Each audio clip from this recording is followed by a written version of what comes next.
사랑과 은혜가 풍성하신 고마우신 아버지 하나님, 저희 오늘 죄악 가운데서 피 흘려 구원해 주시고 하나님이 귀한 자녀 삼아 주신 크신 사랑과 은혜 참으로 감사드립니다. 주일과 또 명절을 맞이해서 저희들 또 이렇게 사랑하는 가족들과 만나서 귀한 사랑을 나눌 수 있는 시간을 허락하시고, 또 주일 아침 시간 또 말씀 앞으로 모여서 함께 교제 나눌 수 있도록 또 은혜 베푸심도 감사합니다. 짧은 시간이지만 우리 마음속에 유익한 은혜의 말씀 허락해 주시고, 허락하신 짧은 명절의 귀한 시간을 통해서 사랑하는 가족들에게 복음을 전할 수 있는 기회, 또 사랑을 나눌 수 있는 은혜로운 시간 될 수 있도록 하나님께서 함께해 주시기를 원합니다. 함께하지 못한 믿음의 식구들 어느 곳에 있든지 하나님의 사랑과 은혜 안에서 귀한 시간들 보낼 수 있도록 인도해 주시옵소서. 마친 시간까지 하나님께서 이 시간 온전히 주관해 주시기를 간절히 바라며 우리 구주 예수님 이름으로 기도하였습니다. 아멘. 같이 말씀 찾겠습니다. 말씀 에베소서 2장입니다.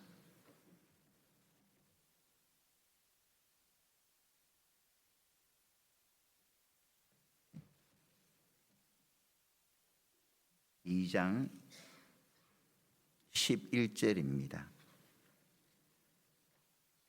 에베소서 2장 11절부터 제가 한번 읽어보겠습니다. 그러므로 생각하라. 너희는 그때에 육체로 이방인이요 손으로 육체에 행한 할례당이라 칭하는 자들에게 무할례당이라 칭함을 받는 자들이라. 그때에 너희는 그리스도 밖에 있었고 이스라엘 나라 밖의 사람이라. 약속의 언약들에 대하여 외인이요 세상에서 소망이 없고 하나님도 없는 자이더니 이제는 전에 멀리 있던 너희가 그리스도 예수 안에서 그리스도의 피로 가까워졌느니라. 그는 우리의 화평이신지라 둘로 하나를 만드사 중간에 막힌 담을 허시고 원수된 것 곧 의문에 속한 계명의 율법을 자기 육체로 폐하셨으니 이는 이 둘로 자기의 안에서 한 세 사람을 지어 화평하게 하시고 또 십자가로 이 둘을 한 몸으로 하나님과 화목하게 하려 하심이라. 원수된 것을 십자가로 소멸하시고 또 오셔서 먼 데 있는 너희에게 평안을 전하고 가까운 데 있는 자들에게 평안을 전하셨으니 이는 저로 말미암아 우리 둘이 한 성령 안에서 아버지께 나아감을 얻게 하려 하심이라. 그러므로 이제부터 너희가 외인도 아니요 손도 아니요 오직 성도들과 동일한 시민이요 하나님의 권속이라. 너희는 사도들과 선지자들의 터 위에 세우심을 입은 자라. 그리스도 예수께서 친히 모퉁이 돌이 되셨느니라. 그의 안에서 건물마다 서로 연결하여 주 안에서 성전이 되어가고 너희도 성령 안에서 하나님의 거하실 처소가 되기 위하여 예수 안에서 함께 지어져 가느니라. 지난 여름은 참 더웠습니다. 이런 더위도 있겠구나 싶을 정도로 무더운 시간을 보냈고, 또 이 더위가 언제 가시려나, 이 더위가 9월까지 10월까지 이어가지 않을까 생각을 했는데 시간 앞에서 더위도 어찌할 수가 없었는지 그 무더운 더위도 또 지나가고 또 긴팔을 꺼내어 입을 정도로 쌀쌀한 계절이 이제 찾아왔습니다. 아침에 일찍 또 지사님께서 오셔서 추워지니까는 이제 나뭇잎이 또 떨어지게 되잖아요. 떨어진 많은 나뭇잎을 또 청소도 하시고 그러셨습니다. 가을이 되면은 좀 우리가 좀 감수성이 있는 사람들은 좀 그시기 하죠. 좀 더 좀 예민해지기도 하고 좀 뭔가 울적하기도 하고 이제 그런 느낌들이 있는데, 저도 그래요. 가을이 되면은 생각하는 것이 깊어지게 되고 이런저런 것들로 인해서 또 밤을 또 설치기도 하고 합니다. 가을이 되면은 제가 사춘기 때 말이에요. 생긴 것은 그러지 않아도 참 사춘기 때는 시를 참 좋아했어요. 시를 이렇게 해서 많은 시집을 사다가 읽기도 하고 또 나름 시를 써보기도 하고 쓴 시를 또 예쁘게 또 만들어서 선물도 해보기도 하고 그랬는데요. 제가 옛날에 좋아했던 시인이 이제 김소월 씨라고 아마 다 알 거예요. 워낙 유명하신 분이니까. 그분이 쓴 시 가운데에 예전엔 미처 몰랐어요라는 시가 있습니다. 우리 젊은 친구들은 모를 거고 좀 나이 드신 분들 가운데 시를 좋아하는 분들은 이 시 정도는 다 알고 있으리라 생각을 합니다. 그 시에 보면은 목소리는 좀 그래도 이해해 주셔요. 제가 한번 시를 한번 읊어 볼게요. 봄 가을 없이 밤마다 돋는 달도 예전엔 미처 몰랐어요. 이렇게 사무치게 그리울 줄도 예전엔 미처 몰랐어요. 달이 앞만 밝아도 쳐다볼 줄을 예전엔 미처 몰랐어요. 이 지금 저 달이 서름인줄은 예전엔 미처 몰랐어요. 좋죠? 예전엔 미처 몰랐어요. 제가 나름대로 이 시를 읽고 난 후에 덧붙여 봤습니다. 어떻게 덧붙여 봤냐면은 삶의 모든 것이 은혜인 줄은 예전엔 미처 몰랐어요. 맞죠? 저 그럴싸해 보이지 않아요? 삶의 모든 것, 우리의 삶의 모든 것이 어떻게 보면은 은혜인데, 그죠? 여기까지 온 것도 은혜입니다. 그러잖아요. 근데 은혜인 줄 모르고 그냥 우리가 살기 때문에 감사함도 하나님께 제대로 드리지 못한 채 메마르게 우리가 살고 있는 것은 아닐까 싶어요. 왜 모든 것이 은혜인 줄을 예전엔 미처 몰랐을까? 왜 그랬다고 생각해요? 우리가 깊이 생각해 보지 않기 때문에 그 은혜인 것을 당연한 것으로 생각하고 감사하지 못하며 살고 있지는 않을까 싶습니다. 그래서 오늘 말씀의 주제도 너희는 생각하라라는 말씀의 주제를 뽑아봤습니다. 또 추석 명절을 맞이해서 또 부모님 집으로 방문한 자녀들도 계시고 또 부모님 댁으로 가실 분들도 계신데 또 이렇게도 생각해 봤습니다. 사랑하는 가족이 곁에 있다는 것이 얼마나 소중하고 감사한 일인지 예전엔 미처 몰랐어요. 가족이 소중하다는 것을 또 소중한 가족이 곁에 있다는 것이 얼마나 감사하고 얼마나 복된 것인지는 사랑하는 사람이 떠나고 난 후에서 비로소 알게 되죠. 우리가 깊이 생각해 보면은 내 곁에 사랑하는 자녀가 있고 또 사랑하는 부모가 있고 또 사랑하는 형제가 있다는 것이 정말 감사한 일이잖아요. 근데 그것을 당연하다라고 생각을 하니까 그 소중함을 깊이 생각하지 못하다 보니까는 감사를 모르고 우리가 살고 그리고 그 모르니까 사랑을 깊이 나누지 못하며 살고 있다라고 생각을 합니다.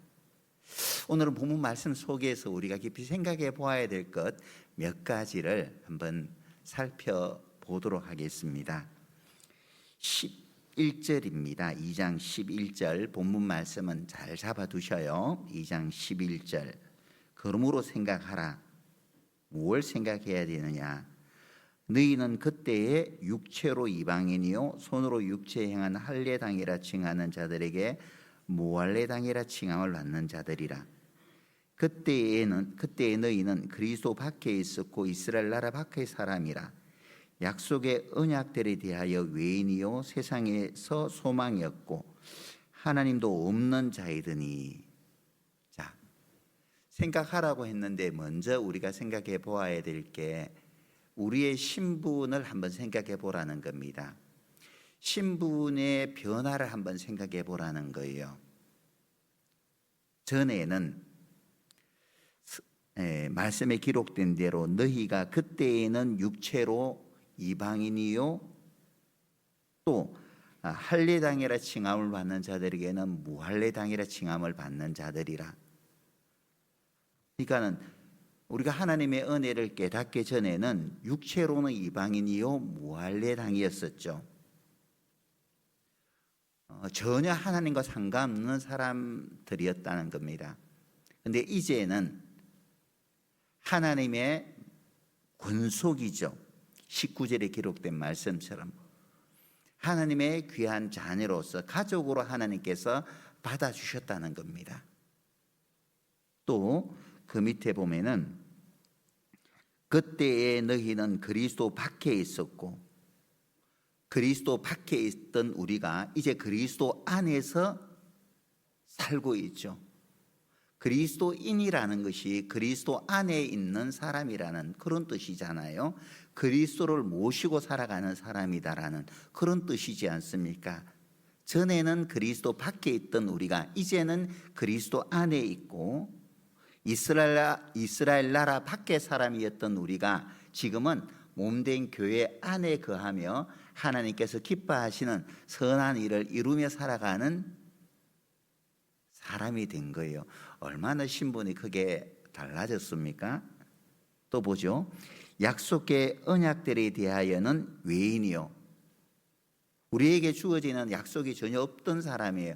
하나님과 상관없는 삶을 살고 있었기 때문에 우리가 가야 될 곳은 정해져 있었잖아요. 영원한 멸망의 형벌을 받는 그것으로 가야 되는데 주님께서 크신 은혜를 값없이 베푸심으로 말미암아 영원한 천국을 상속받을 하나님의 후사라는 놀라운 신분을 하나님께서 우리에게 허락해 주셨습니다. 또한 세상의 소망이었고 하나님도 없는 사람이었어요. 세상에 아무런 소망 없이 살던 우리에게 하나님께서는 천국 소망을 우리에게 주셨고 하나님도 없는 우리였었는데 지금은 어때요? 하나님과 동행하는 하나님의 마음을 그냥 사로잡는 사람들이 되었잖아요. 하나님은 모든 하나님의 즐거움은 우리에게 있다고 말씀을 하셨잖아요. 내가 내 모든 삶의 즐거움이 자녀에게 있는 것처럼 하나님의 기쁨도 즐거움도 사랑하는 자녀들에게 있는 거예요. 하나님의 관심을 한 몸에 받고 있는 사람이 된 거예요. 무엇이 우리를 이렇게 만들었느냐? 은혜가 값없이 주시는 하나님의 은혜가 우리의 신분에 이렇게 놀라운 변화를 갖게 해 주신 것이죠.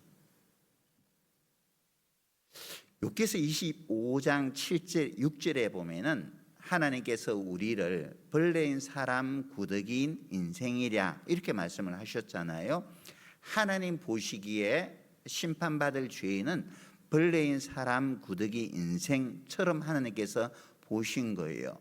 벌레인 사람 구더기인 인생이었던 우리가 이제는 하나님의 자녀라는 신분을 하나님의 신부라는 그 신분을 하나님께서 주신 거예요.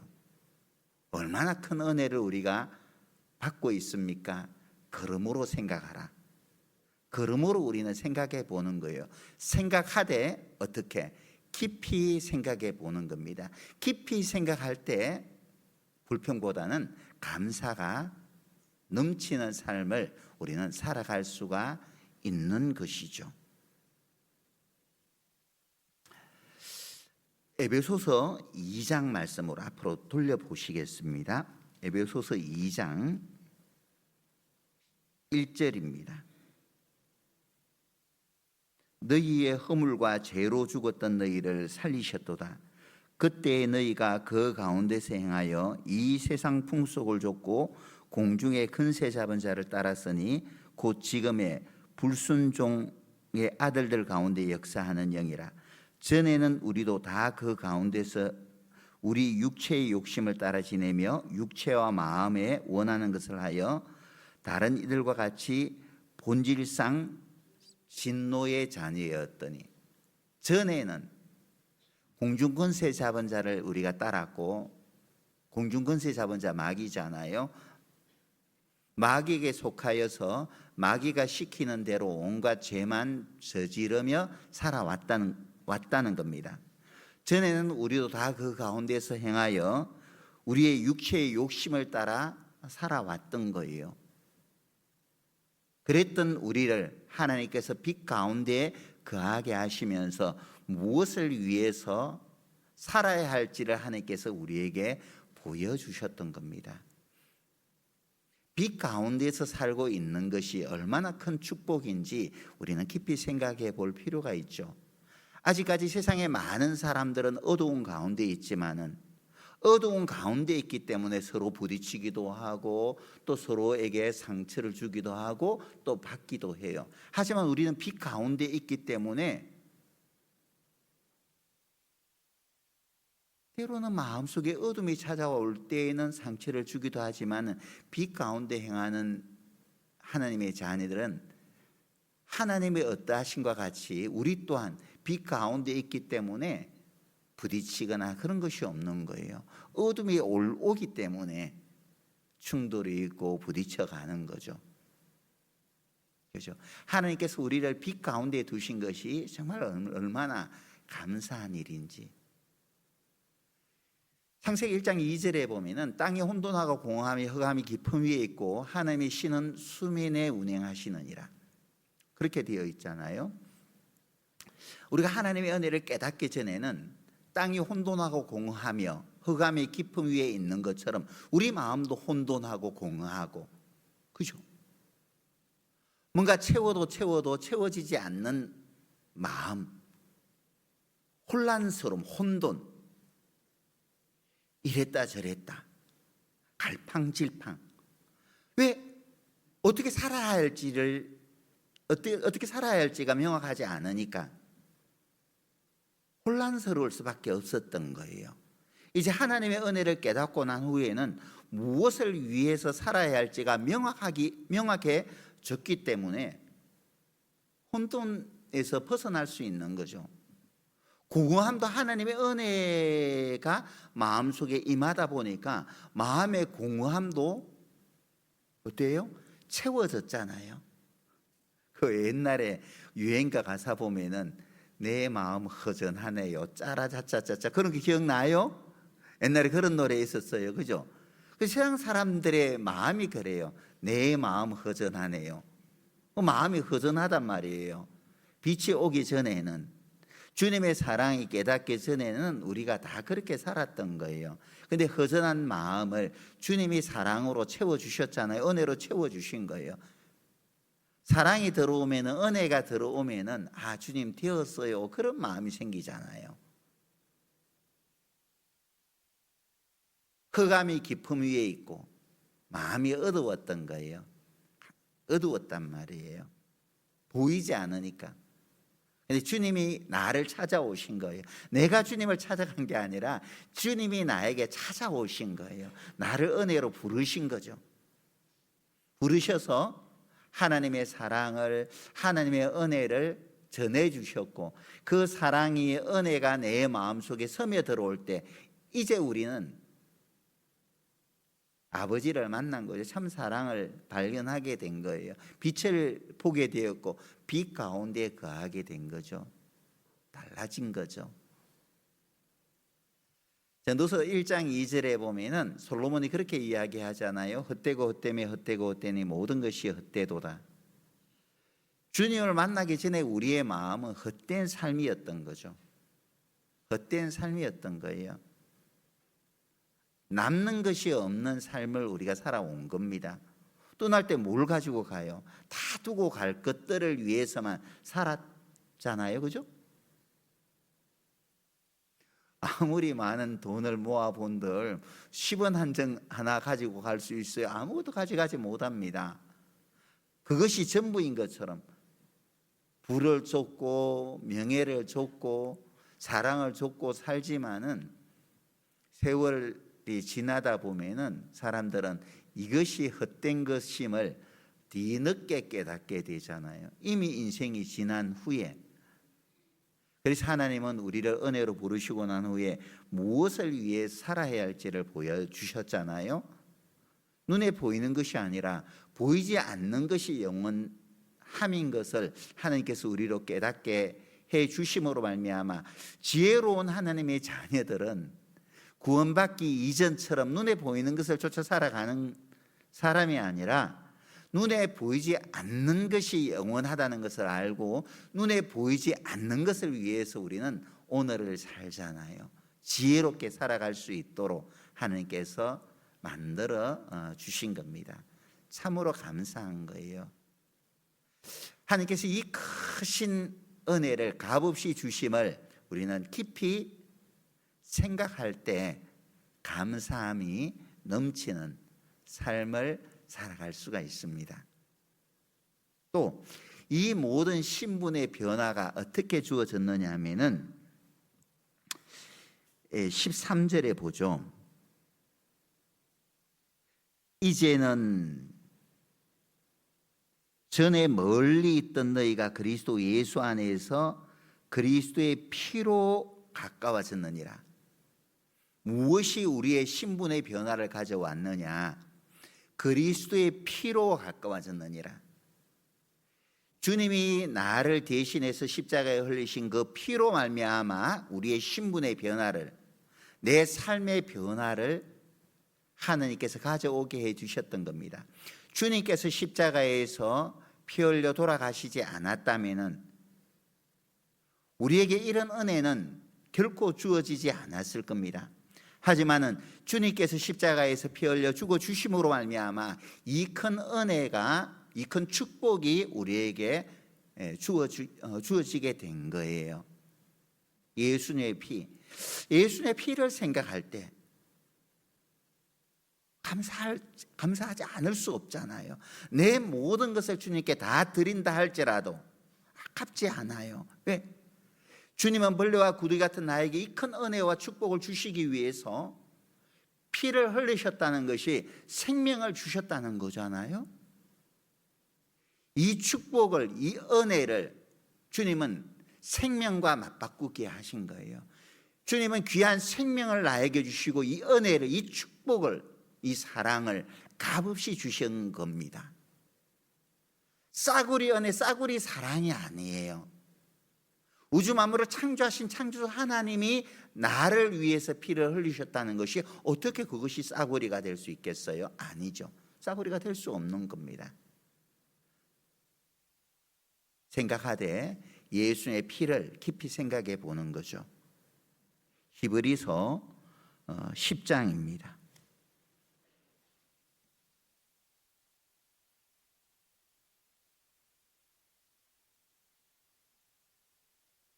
10장 19절.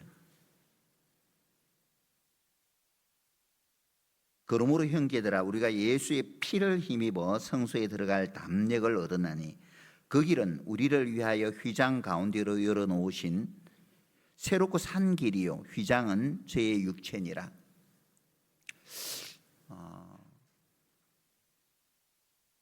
성전에는 성소와 지성소로 나눠지잖아요. 성전에는 제사장이 매일 들어가서 매일 드리는 제사를 드렸지만은 지성소는 1년 1차씩 대속죄일 날만 들어갈 수가 있습니다.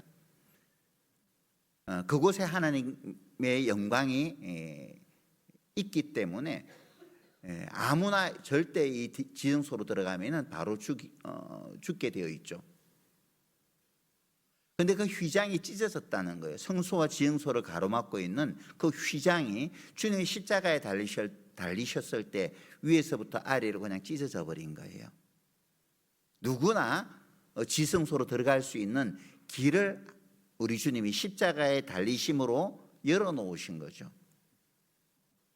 어떻게? 피로써. 그래서 19절에는 그렇게 말씀을 하고 있는 거잖아요. 그러므로 형제들아 우리가 예수의 피를 힘입어 성소에 지성소로 들어갈 수 있는 담력을 얻었나니. 하나님 앞으로 당당하게 나아갈 수 있는 그 이유가 뭐예요? 예수의 피를 힘입어. 야곱이 어때요?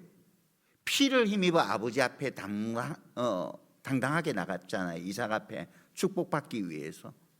양 가죽, 양 껍데기를 뒤집어 쓰고 이삭 앞으로, 눈이 어두운 이삭 앞으로 나아가니까는 목소리는 야곱인데 만져보니 에스다라고 생각하고 이삭이 아낌없이 야곱에게 축복해 주셨잖아요. 우리가 하나님 앞으로 당당하게 나아갈 수 있는 것도 예수의 피를 힘입고 피 의지에서, 예수 피공로 의지에서 주님께 당당하게 나아갈 수 있는 거예요. 그렇잖아요. 당당하게 나아갈 수 있도록 주님께서 십자가에서 피를 흘려 주신 겁니다. 그리고 그 십자가에 나아갈 수 있기 때문에 십자가로부터 주어지는 그 은혜를 마음껏 누리며 우리는 살아갈 수가 있는 거죠. 십자가의 은혜를.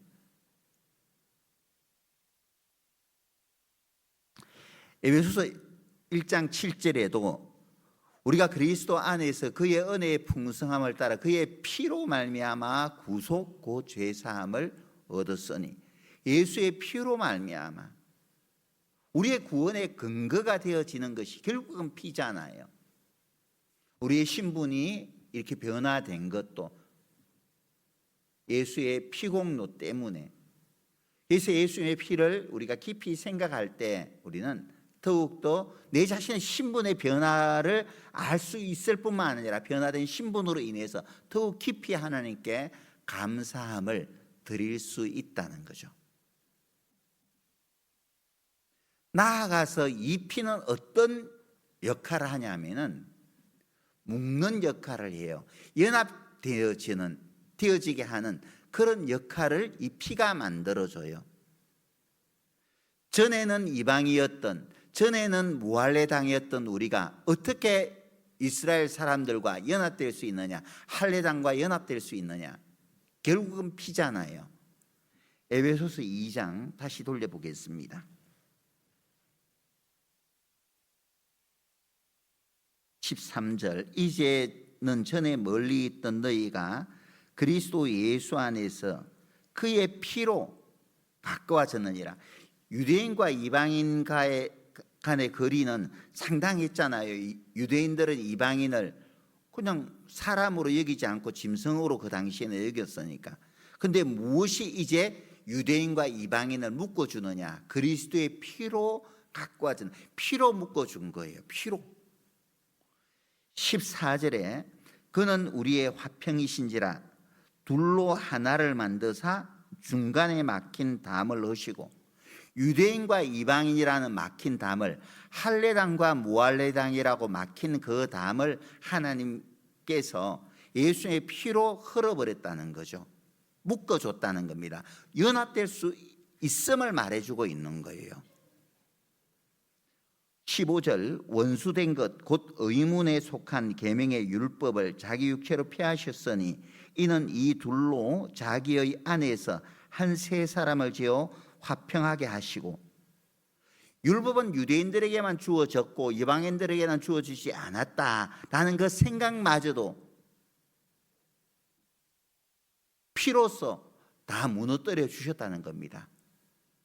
벽 자체를 하나님께서 없애주셨다는 거죠. 16절에 보면은 또 십자가로 이 둘을, 유대인과 이방인, 할례당과 무할례당이죠, 이 둘을 한 몸으로 하나님과 화목하게 하려 하심이라. 원수된 것을 십자가로 소멸하시고 또 오셔서 먼 데 있는 너희에게 평안을 전하고 가까운 데 있는 자들에게 평안을 전하셨으니 이는 저로 말미암아 우리 둘이 한 성령 안에서 아버지께 나아감을 얻게 하려 하심이라. 묶어주었다는 겁니다. 하나로 묶어주었다는 거예요. 주님이 은혜로 십자가의 피를 흘려서 둘을 하나로 만들어 주신 거예요. 둘을 하나로 만들어 주셨으니 이제 한 몸으로 하나님 주께서 기뻐하시는 선을 이루어 가야 될 것을 우리에게 말씀을 해주고 있는 거죠.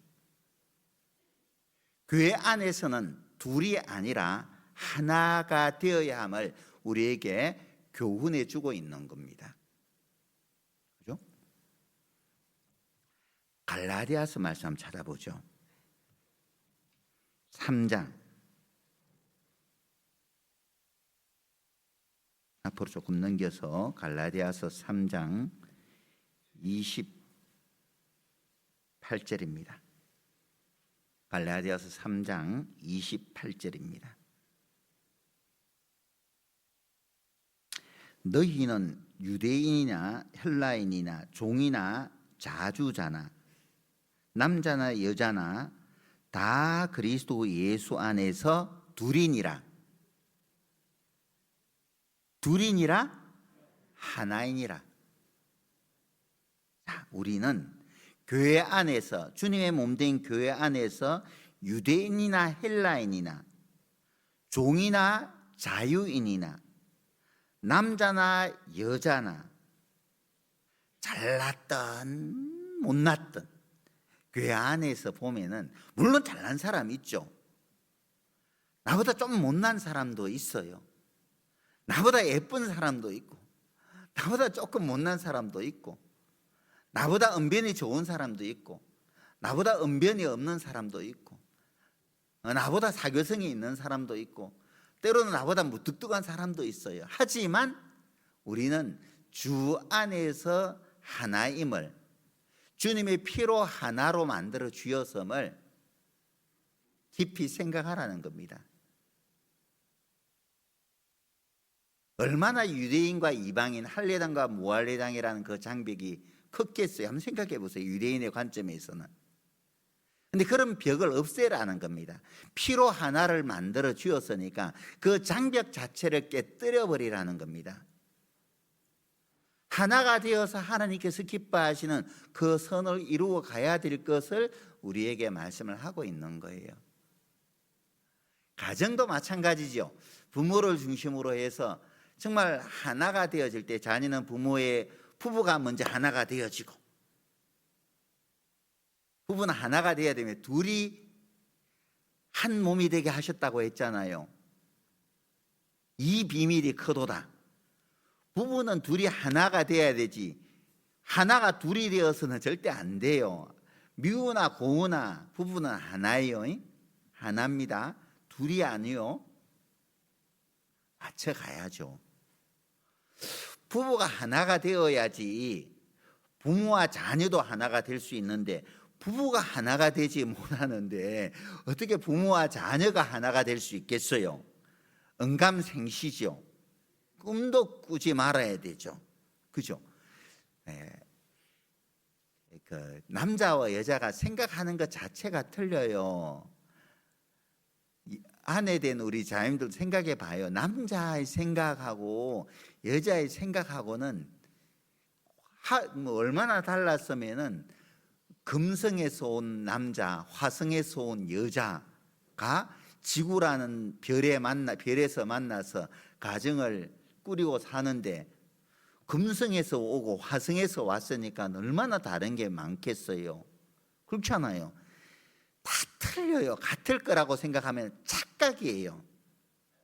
살다 보면 이제 깨달을 정도 됐는데 아직까지도 못 깨달으신 분들이 계신 것 같아요. 다른 것이지 틀린 게 아니에요. 남자의 기질이 따로 있고 여자의 기질이 따로 있어요. 또 혈액형마다 또 다르잖아요. 재밌는 거 이야기해 줄까요? 그 A형의 기질이 소세지랍니다. 소심하고 세심하고 지랄 같고. 그래서 A형은 소세지. B형은요 단무지래요. 단무지. 단순하고 무식하고 지랄 같다고 해서 B형은 단무지라 그래요. 죄송합니다. B형. O형은요 오이지라 그럽니다. 오이지. 오만하고 이기적이고 뭐 같아요? 지랄 맞고 해서 오이지라 그래요. 제일 좋은 게 AB형이에요. 제가 AB형이거든요. 제일 좋은 형이 성격 좋고 다 좋잖아요. AB형의 혈액형의 특징은 지지지라 그래요. 지지지. 지랄 맞고 지랄 맞고 지랄 맞다고 해서 죄송합니다. 제가 뭐 AB형이니까 뭐 이렇게 말해도 돼요. 틀려요. 기질이 틀려요. 남자와 여자가 틀리고 또 혈액형마다 틀리고 살아온 환경이 틀리니까. 그래서 하나님이 둘을 하나로 만들어 주었으니까 부부는 하나가 되어야 되고, 부부가 하나가 되어질 때 가정도 하나가 될 수 있습니다. 골로새서 3장입니다.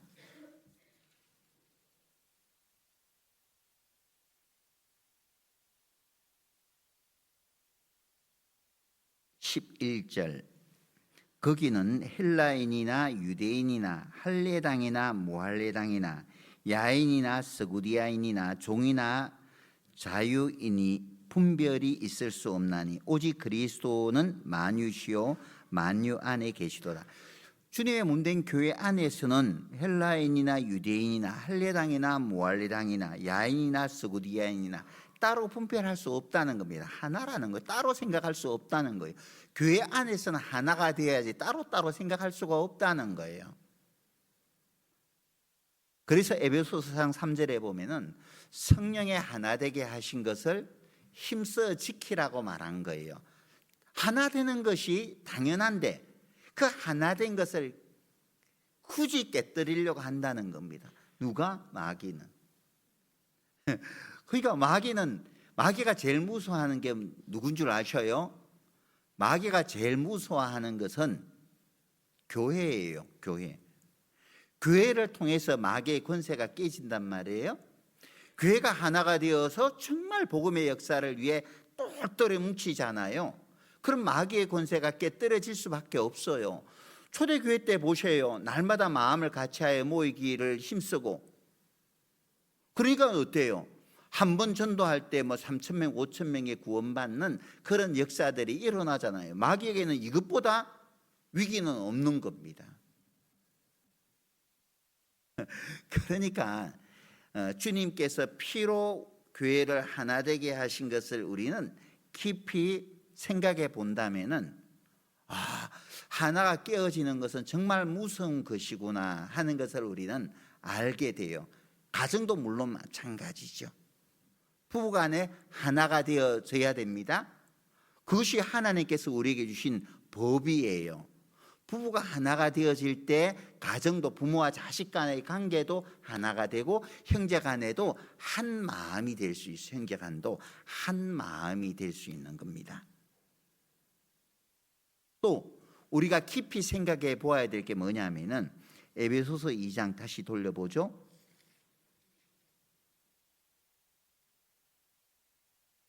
에베소서 2장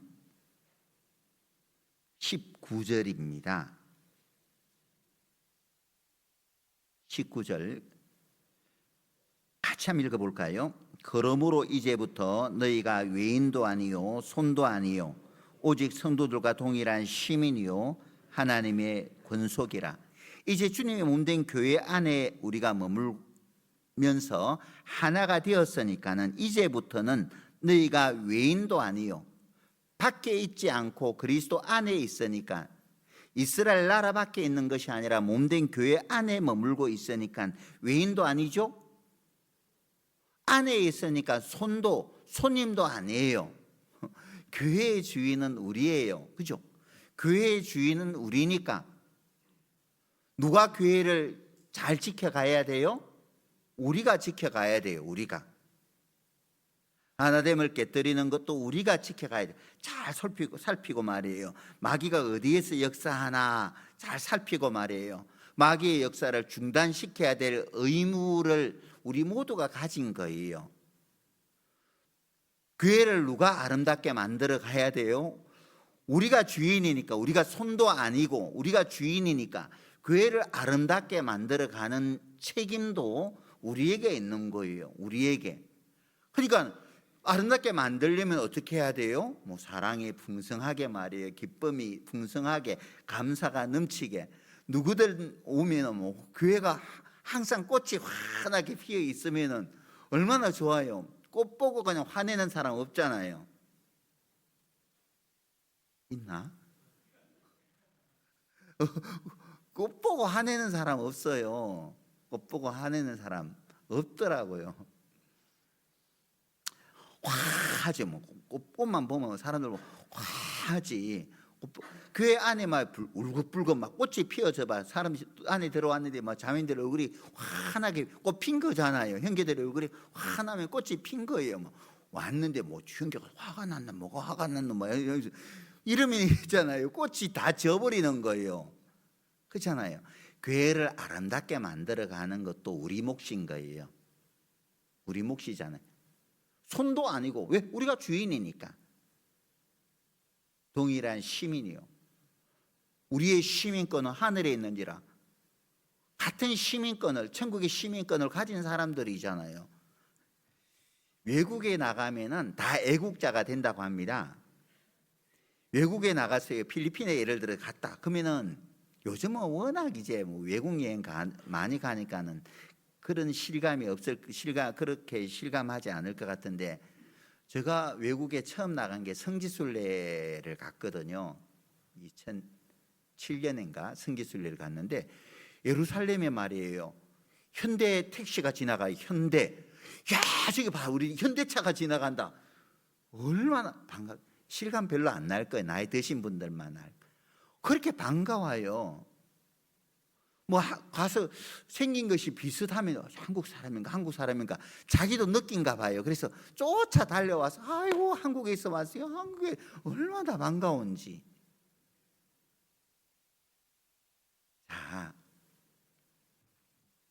우리가 손님이 아니라 주인이기 때문에 우리 스스로 소중하게 여기고 만들어 가는 겁니다. 만들어 가야 되는 거예요. 그럴 때 사람들이 교회의 아름다움을 보고 빠져들게 되죠. 빠져들게 되는 겁니다. 나도 이 무리 속에 속하고 싶다. 나도 저렇게 살고 싶다. 그런 마음을 우리가 갖게 만들어가는 거, 교회를 아름답게. 맞죠? 그죠? 우리가 손도 아니요. 하나님의 피로써 우리를 권속으로 삼아 주셨잖아요. 그 19절에 보면은 동일한 시민이요 하나님의 권속이라. 권속이라는 게 가족이라는 그런 뜻이거든요. 하나님의 가족이니까 그 사랑하는 가족들은요 만나면은 반갑고 그러잖아요. 멀리 떨어져 있으면 자꾸 보고 싶고. 그러니까는 명절에 모처럼 가족 오니까는 뭐 벗은발로 쫓아나가서 왔냐 하면서 반갑게 맞이하고 뭐 있는 것 없는 것 다 끄집어내서 먹이기도 하고, 또 선물을 한 보따리씩 싸가지고 어머니 아버지에게 선물을 드리고 말이에요. 밤이 맞도록 서로 이야기도 나누고 그렇게 하잖아요. 한 권속이니까, 가족이니까 그래요. 우리도 마찬가지요. 권속이니까, 가족이니까 떨어지면 보고 싶고 그런 마음이 있는 거죠. 선교 갔다가 오고 나면은 한동안 자꾸 머릿속에 그 형제 자매들이 생각이 나요. 이번에 키르기스탄에서 식구들 왔잖아요. 특별히 반가운 분들이 계시죠. 갔다 오신 분들, 우리 청년들도 되게 반가워하고, 또 선교 갔다 오셨던 분들도 봉사의 어머니 형제 자매들도 보고 아이고 오셨어요. 굉장히 껴안고 반가워하고 하잖아요.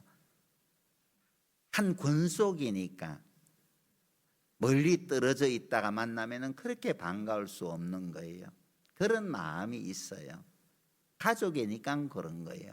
가족이니까. 가족은요 서로 소중하게 여기잖아요. 서로 소중하게 여기는 겁니다. 조금 뭔가 허물이 있으면은 허물을 그냥 덜추어 내려고 하는 게 아니라 허물을 덮어주려고 하고, 힘들지 하면서 그 힘든 것을 좀 위로도 해주고 다독거려주고. 그게 가족이잖아요. 가족. 조금 어려움이 있으면 너무 어려운 것 같은데 해서 속된 꼽을 쳐놓은 게 아니고 좀 숨겨둔 돈, 앞에 설교 단상에 오면 어느덧 순화를 해야 됩니다. 그래서 좀 모아둔 돈을 좀 챙겨가지고 어렵지 하면서 좀 나눠주기도 하고 그러잖아요. 가족이니까. 그렇잖아요. 우리가 권속이기 때문에 그래요. 서로 어려운 일이 있으면 돕고 보살피고 사랑 나누고 용기 북돋아주고 격려해주고 어깨라도 두드려주고 엉덩이라도 두드려주고 권속이니까 그런 거예요. 하나님의 권속임을 우리는 꼭 기억해야 돼요. 가족이에요. 제가 권속이라는 가족의 소중함을 정말 절실히 느꼈던 것이, 제가 이제 군에 가기 전에는 거의 받고 1년 만에 이제 군대에 들어갔는데, 1년 6개월 만에 군대에 들어갔는데요. 그때는 거의 매일 모임 장소에서, 그때는 이런 교회당이 없었고 모임 장소라 그랬거든요. 조그만 다락방 같은 데서 모였어요. 뭐 20명, 30명이 이제 거기서 모이는데 매일 모였어요. 매일 모이면 교제할 것들이 왜 그리 많은지 몰라매요. 어쨌든 매일 만나면 교제할 거리들이 없을 것 같죠. 근데 매일 만나도 교제할 거리들이 그렇게 많았어요. 그 당시에는.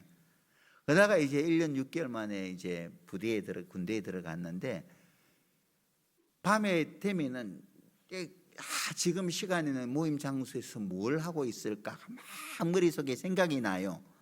그 이제 모임 장소들에서 어떤 교제가 이루어질 것들이 막 생각나면서 몸은 떨어져 있어도 마음은 이미 떨어져 있는 그 모임 장소 교회당에 있는 거예요.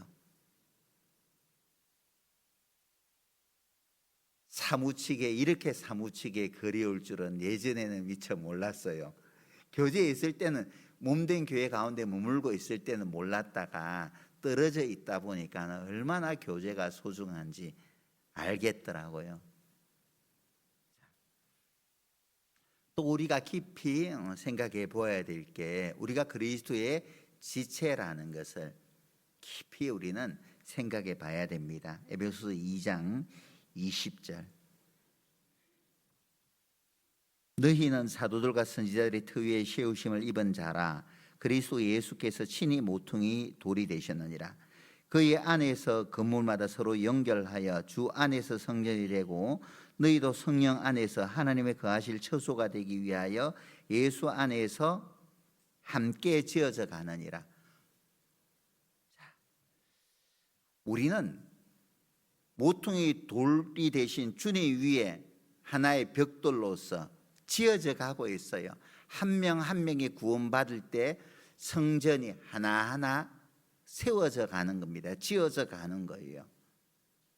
내가 빠지면은 무너지게 되죠. 내가 있을 곳에 머물러 있을 때 계속 그 위에 주님의 몸된 교회가 세워져 감을 우리는 기억해야 됩니다. 주님은 교회의 머리가 되시고, 우리는 교회는 머리에 붙어있는 몸이라 말씀을 하셨죠. 몸에 여러 지체를 두셨고, 이 지체들은 몸에 붙어서 자기 역할을 하고 있는 겁니다. 어떤 사람은 눈의 역할, 어떤 사람은 손의 역할, 어떤 분은 발의 역할, 어떤 사람은 묵묵히 보이지 않는 곳에서 성도를 위해서 기도하고 있는 그 장계의 역할. 각각의 역할이 달라요. 하지만 중요한 것은 몸에 붙어 있다는 거죠.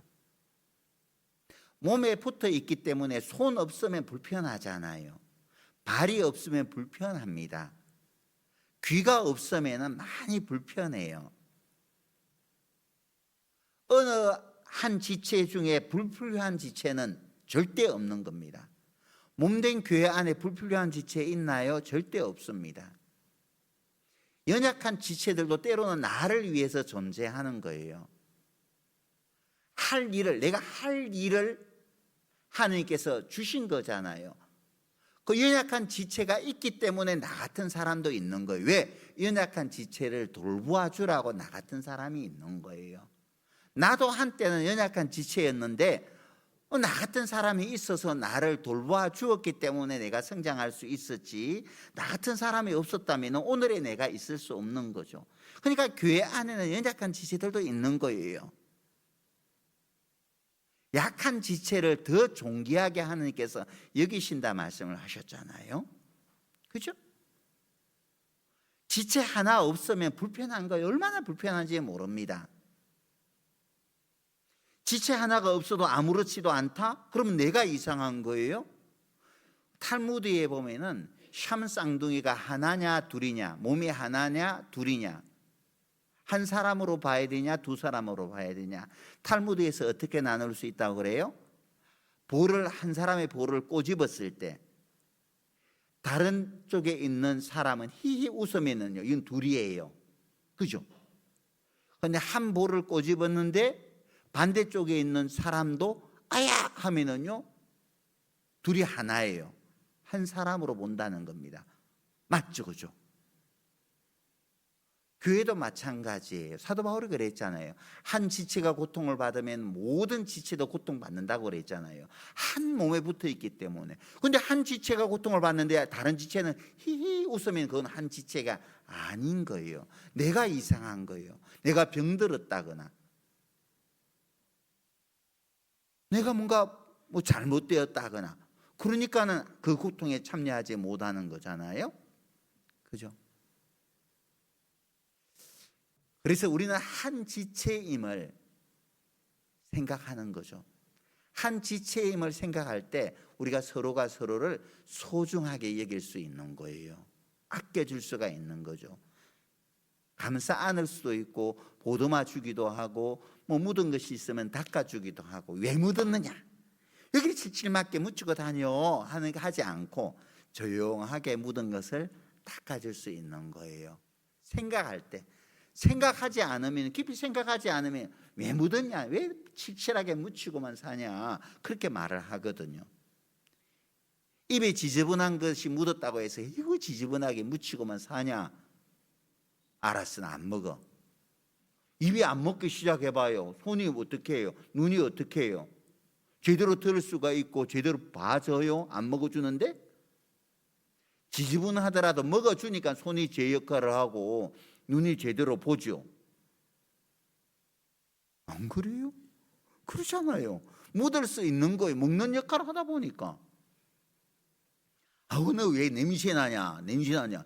냄새 난다고 자꾸 책망하면은요, 그래 알았어, 나 안 쌀 거야. 배출 안 해봐봐요. 뭐 난리 나죠. 이제 그때부터는. 그렇잖아요. 다 필요하니까 교회 가운데 두신 거예요. 필요하니까. 소중하게 여겨야 된다니까요. 형제 자매들, 주님이 피로 사신 귀한 자녀들이니까는 어느 지체 하나 우리가 쉽게 생각할 그런 지체들은 없는 겁니다.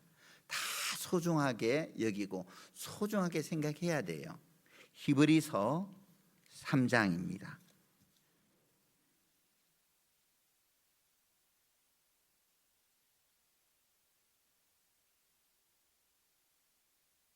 (1절)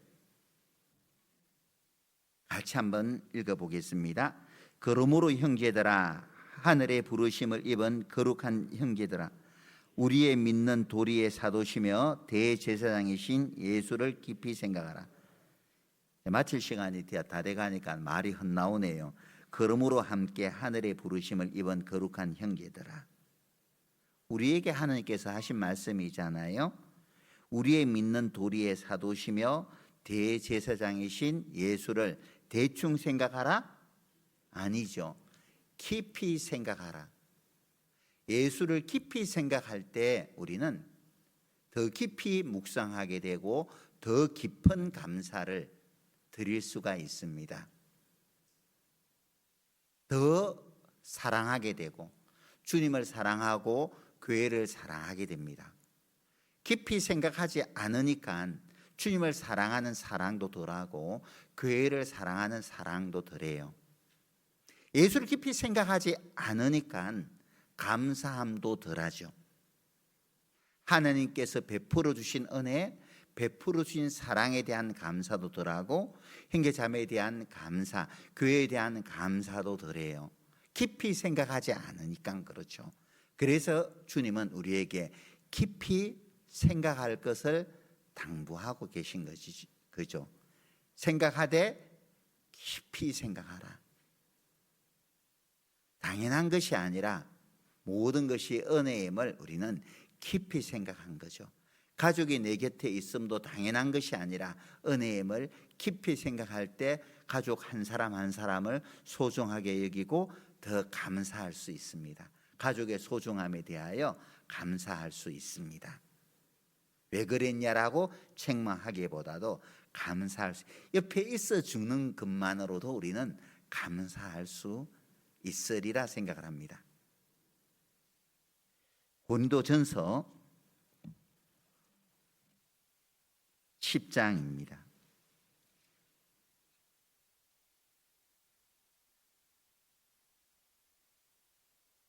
고린도전서 10장 20절입니다. 같이 한번 읽어보죠. 대저 이방인에 제사하는 것은 귀신에게 하는 것이요 하나님께 제사하는 것이 아니니 나는 너희가 귀신과 교제하는 자 되기를 원치 아니하노라. 깊이 생각하라는 말씀으로 하다가 갑자기 삼천포로 빠져버렸죠. 깊이 생각하라는 말씀은 딱 12시까지 하려고 딱 빨리 마쳐야지 또 집으로 빨리 돌아가셔서 가족들과 또 귀한 시간을 보낼 수 있기 때문에 딱 12시까지 마치고 끝내려고 했는데 이제 오늘 누군가가 좀 내일 모레가 제산 때가 아니라 추석인데 제사에 대한 개념이 좀 정리되지 않은 분들이 있어서 제사에 대해서 잠깐 좀 말씀해 주면 안 돼요 해서 그도 그럴 것 같다 생각해서 빨리 제사에 대해서 말씀을 해보겠습니다. 자, 이방인이 제사하는 것은 믿지 않는 사람들이 제사를 하잖아요. 이 제사를 하는 것은 조상에게 제사하는 것이 아니라 귀신에게 하는 것이라고 하나님께서 단호하게 말씀을 하셨어요. 사람이 죽으면은 몸에서 영혼이 분리되잖아요. 나의 이 가죽 이것이 썩은 후에 내가 육체 밖에서 하나님을 보리라. 육체 밖에서 밖으로 영혼이 빠져나갑니다. 빠져나간 영혼은요. 누가복음 16장에 보면은 나사로는 아브라함의 품에 하나님께서 계시는 천국으로 들어간 반면에 부자는 음부에 떨어져서 고통받고 있잖아요. 둘 중에 하나예요. 음부로 가든지 지옥으로 가든지 아니면 하나님께서 계시는 영원한 천국으로 가든지 둘 중에 하나입니다. 우리 조상이 명절날 맞아서 아이고 우리 자녀들 잘 사나 보자 하고 우리 조상이 구천을 떠돌다가 가족이 오거나 그러질 않아요. 제삿날에 제사법 드시기 위해서 우리 집으로 오시거나 그런 것이 아니에요. 원래 제사는 우리나라만 보더라도 우리나라 역사를 봐봐요. 고대에는 조상에게 제사 드리지 않아요. 삼국시대 때까지만 하더라도 조상에게 제사를 드리는 그 제사는 없었습니다. 삼국시대는 천신에게 제사를 드렸죠. 오히려 위에 있는 신에게, 위에 하늘에 뭔가 절대자가 있음을 알고 위에 있는 천신에게 제사를 드렸던 거예요.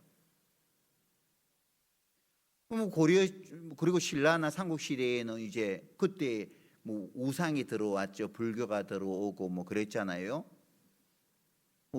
이때까지만 하더라도 조상 제사는 없었거든요. 중국에서부터 이제 우리나라 고유 문화도 아니고 중국에서 가져온 거예요. 워낙 중국에서 범죄하는 이런 일들이 많으니까는 조상이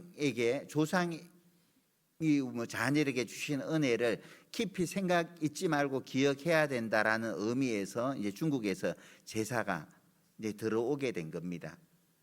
그래서 제일 제사가 발달되었던 때가 흥왕했던 때가 조선시대 때죠. 이때는 아마 20대, 19대인가 24대까지인가 제사를 드렸습니다. 그러니까 가만히 보니까는 제사 드리다가 판 다 끝나버리잖아요. 죽은 사람 때문에 산 사람이 제대로 살 수가 없는 겁니다. 그래서 제사에 대한 것을 주자가래로 제재를 했죠. 윗대 4대까지만 제사를 드리고 그 나머지는 뭉쳐서 제사를 드려도 된다. 그게 주자가래거든요. 주자가래가 나오면서 이제 4대까지 제사하는 것으로 멈춘 겁니다. 그것은 뭐냐 하면은 조상에 대한 은혜를 잊지 않도록 하는 데에서 출발한 거예요. 그래서 제사라는 것이 만들어졌는데, 요즘은 이제 뭐 위에 4대도 아니죠. 뭐 옛날에는 뭐 어때요? 자시 되면은 밤 12시 되면 야야 불 꺼라 조상 온다 하고, 자시 되면 불 딱 끄고, 그때 이제 조상신이 오는 시간 맞춰서 불 끄고 드시라고 딱 그렇게 제사를 했는데, 요즘 그렇게 하지 않잖아요. 형식이라는 것을 아니까, 조상에 대한 은혜를 잊지 않기 위해서 제사를 드린다는 것을 알기 때문에 그때도 하지 않고 야야 빨리 제사하고 가자 하고, 빨리 제사 뭐 후딱 해치우고 먹을 것 다 나눠서 마치고 가잖아요. 형식이라는 것을 아니까. 근데 왜 제사상을 차리지 못하고 거기 절하면 안 된다라고 이야기를 하는 거냐면은, 대저 이방인의 제사하는 것은 귀신에게 하는 것이니, 그것이 귀신에게 하는 것이기 때문에 그래요. 조상에게 하는 것이 아니란 말이에요. 하나님이 계시는가 하면은 마귀도 있고, 또 하나님이 부리는 천사들이 있는가 하면은 마귀가 부리는 귀신들도 있어요. 마귀는 승긴 받는 거 좋아하잖아요. 교만하니까. 귀신들도 마찬가지예요. 그래서 우리가 제사를 하잖아요. 제사를 드리게 되면은 조상신이 오는 게 아니라 마귀가 부리는 쫄개인 귀신들이 와서, 우리는 하나님을 섬겨야 되는데 그 귀신에게, 마귀의 그 쫄개인 귀신에게 넙죽하고 절을 해버리는 거예요. 그거 맞지 않잖아요. 어떻게 하나님의 자녀가 마귀의 그 쫄개들인 귀신에게 넙죽 절할 수 있어요? 그래서 하지 말라는 겁니다. 대신에 얼마든지 좋게 할 수 있잖아요. 음식, 예를 들어서 조상이 오신다면은 뭐 따뜻한 밥 먹기, 자녀가 먹는 것을 보기를 좋아하겠어요? 식은 밥 먹는 걸 좋아하겠어요? 따뜻한 밥이잖아요. 음식도 식기 전에 먹는 것을 좋아할 거잖아요. 그러니까 뭐 기일이나 제사 때 뭐 믿지 않는 가족들이 있으면은 그냥 오게 하고 말이에요. 그래서 날 와라. 그래서 맛있게 음식 차려놓고, 그리고 이제 찬송도 부르고 말이에요. 옛날 아버지가 어머니가 이랬다라고 덕담도, 자녀들에게 덕담도 해주고 말이에요. 부모님의 은혜를 기억하도록 하기 위해서 좋은 이야기도 해주고, 그리고 기도하고 맛있게 먹으면 되는 거예요. 절을 한다는 것은 귀신에게 하는 것이니까 그것을 금하는 겁니다. 그래서 예전에 광주에 있을 때 큰 종가댁에 제가 이제 초대를 받아서 갔는데, 이제 뭐 대학 교수 기관장까지 다 있는 집이었었는데, 쭉 제사에 대해서 설명을 마치니까는 거기에 참여했던 어른들이 그게 맞겠다라고 이제 말씀을 하시면서, 다음부터는 우리가 이제 이렇게 하지 말자고, 그 상도 막 그렇게 제상을, 그때는 처음이기 때문에 이제 그분도 구원받고 난 다음에 이제 종손 집안이에요. 종손 집안이어서 부담스러우니까 제상은 꼭 안 믿는 사람들이 한번 차리는데 절은 하지 않고 추도식으로 하랍니다. 그래서 제가 초대받아서 가서 그렇게 했는데, 그 다음부터는 그거 다 폐지했다는 이야기를 이제 듣게 되었습니다. 그래서 제사라는 것의 유래는 원래 우리나라에서는 뭐 조상에게 제사하거나 그런 것이 아니었다. 우리나라는 천신에게 제사를 드렸지 조상은 신이 아닌 거예요. 한번 가면은 그 영혼은 영원한 곳으로 이미 가버렸기 때문에 그 뭐 조상신이 온다거나 그런 것은 없습니다. 그래서 뭐 요즘 사람들도 조상에 대한 은혜를 잊지 않기 위해서 이렇게 한다, 그렇게 공공연하게 말씀은 하셔야 합니다. 단지 우리가 절을 차려놓고 절을 하지 않는 것은, 그렇게 해버릴 경우에는 귀신이 와서 우리가 귀신에게 섬기는 것이 돼버리는 것이니까, 그렇게 해서는 안 된다는 것을 우리가 성경 말씀을 통해서 정리해 드리는 거예요. 그 외에 이제 가족들과 찬송하고 기도하고 따뜻할 때 밥 차려 먹고, 그리고 해 떠 있을 때 뭐 가족들과 헤어지면은 그것은 얼마든지 좋은 일이라고 생각을 합니다. 뭐 스스로 이제 기일에 뭐 그렇게 하기 힘들면은 뭐 잘하는 뭐 집사님이나 초빙하든지 아니면 전도인 초빙해서 추도식으로 얼마든지 할 수 있으니까 그렇게 하면은 가하다는 겁니다. 그래서 잠깐 제사에 대해서 정리를 해드렸습니다. 추석 명절이 좀 길지요. 그 자연인들이 부르는 명절만 다가오면 자연인들이 즐겨 부르는 찬양이 있습니다. 그 즐겨 부르는 찬양이 어떤 찬양이냐? 예수가 함께 계시니 시험이 오나 겁없네. 그 찬양을 제일 좋아한다 하더라고요. 예수님이 함께 계시면은 시어머니가 아무리 와도 겁이 나거나 두려움이 없다 해서 예수가 함께 계시니 시어머니가 와도 겁없네. 그 찬양을 즐겨 부른다고 하던데, 기왕이면 가족들과 만나서 스트레스 받지 말고 기쁜 마음으로 섬기고 봉사도 하고 사랑도 나누고 또 전도할 수 있는 좋은 기회를 만들어 보시기를 바랍니다. 함께 기도하겠습니다. 고마우신 아버지 하나님, 은혜를 감사합니다. 우리의 영혼을 죄악 가운데서 피 흘려 구원하여 주신 크신 사랑과 은혜 감사합니다.